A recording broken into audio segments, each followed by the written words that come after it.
గజం భూమి కేవలం 4,000 రూపాయలతో 165 గజాల డిటిసిపిఎన్ రెర్రా ప్లాట్ కేవలం 7 లక్షల రూపాయలు మాత్రమే. ఇచ్చిన మాటను నిలబెట్టుకున్నారు తెలంగాణకు కాబోయే సీఎం రేవంత్ రెడ్డి. సీఎం కాగానే ఉద్యోగం ఇస్తారని మాటిచ్చిన దివ్యాంగురాలు జ్యోతికి రేవంత్ రెడ్డి ప్రమాణ స్వీకారానికి ఆహ్వానం పలికారు. సంతకం చేసే మొదటి ఫైల్ను అధికారులు రెడీ చేస్తున్నారు. అలాగే దివ్యాంగురాలైన నిరుద్యోగ యువతి రజనీకి సైతం ఆహ్వానం పంపారు.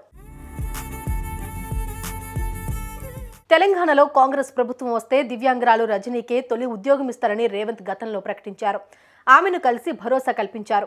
నేనున్నానంటూ ధైర్యం చెప్పారు. తెలంగాణలో కాంగ్రెస్ ప్రభుత్వం రాగానే ఆదుకుంటామని హామీ ఇచ్చారు. అంతేకాదు ఉద్యోగం ఇస్తామని అభయహస్తం ఇచ్చారు. ఇప్పుడు తెలంగాణలో కాంగ్రెస్ సర్కార్ కొలువుదీరనుంది. రేవంత్ రెడ్డి సీఎంగా బాధ్యతలు చేపట్టబోతున్నారు.